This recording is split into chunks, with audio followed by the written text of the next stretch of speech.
Hey YouTubers, it's been a hot minute since I posted a video. Um, I've got the lighting system mounted. I will be adding doors. This is basically just the frame for the lighting, and then I'll add hinges on the top and have swinging doors that'll fold up or open upward. I had a brain fart. I don't know what I was thinking when I ordered the T5 bulbs, but I only ordered 4 bulbs, so I've got 4 more bulbs that I'll be picking up either Thursday or Friday.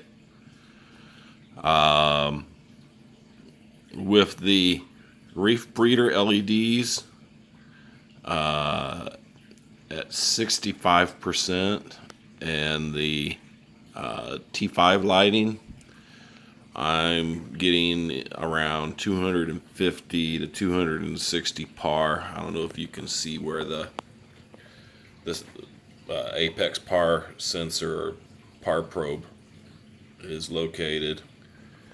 I've been taking hourly readings, and then once I get a 24-hour cycle, then I'll drop it down into the sand and get 24-hour readings from there. So I'll know what at the top of the rocks the par is, and at the bottom I'll know. Got fish in the tank.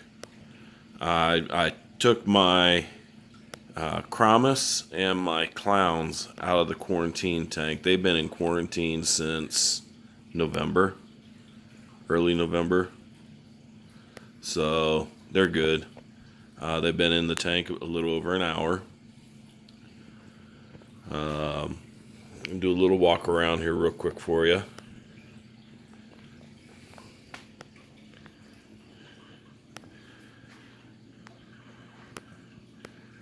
These clowns, they're the biggest clownfish that is probably an inch, maybe a little bigger than an inch. He looks so tiny in this tank. If you don't remember, it's 48 inches by 48 inches by 24 inches tall. So right now, this lighting, it's both Reef Breeder LEDs going and the center 2 banks of T5s. So I will be adding 4 more bulbs to this, which most likely will bump the par up. I have no idea how much it will bump the par up, but it will. I've got the Gyres running. When I plugged them in, they were set up for the 210, so they were going to get they were facing each other at 80%. In this tank, 4 foot across, I was having water splashing out onto the floor at 80%, so I knocked it down, watched it a little bit, knocked it down again, watched it, and finally settled at 30%. And I've got really good flow at the surface, and because it's that gyre motion, it's going around and across the bottom and back up. Now I've got the gyres offset just a little bit. That way I know the back of the tank has water movement and the front of the tank has water movement.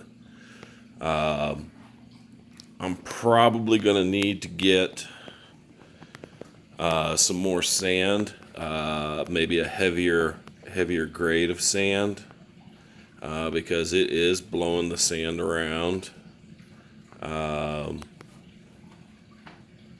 But I'm really pleased with it. I'm just really pleased. When I get those light bulbs in, the T5 bulbs in, I'll show how the light fixtures, they're on drawer slides, and I use stainless steel hardware on everything.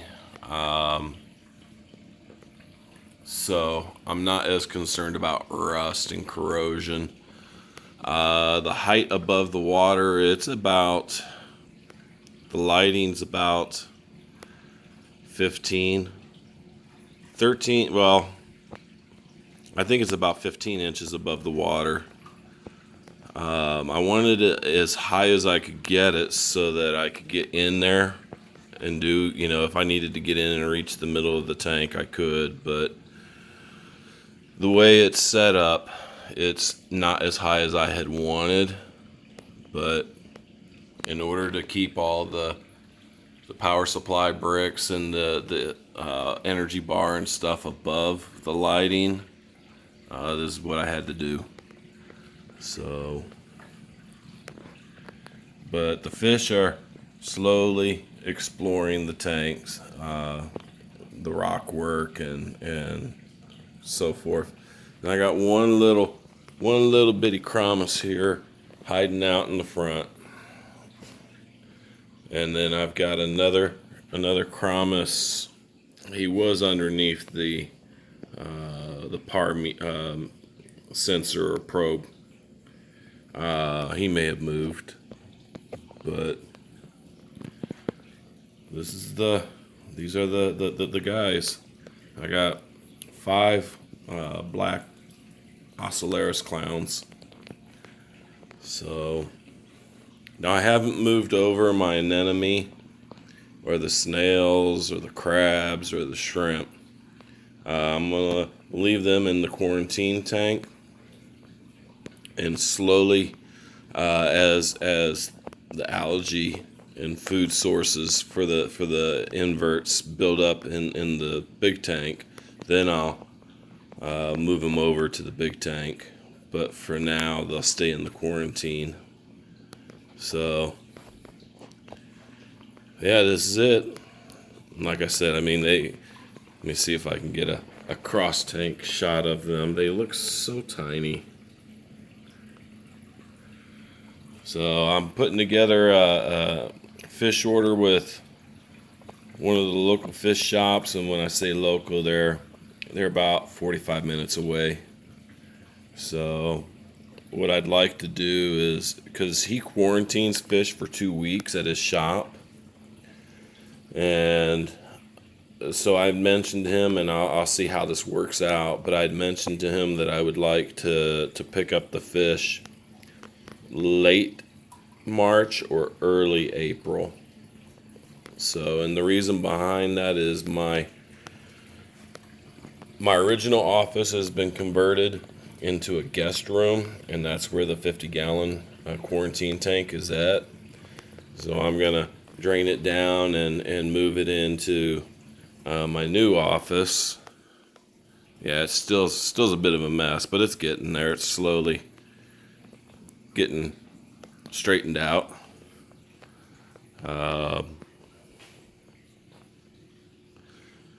So this is where we're at with the 240 gallon, and like I said, I'll keep you guys posted as I add fish, make changes, so on and so forth. All right, y'all have a blessed day.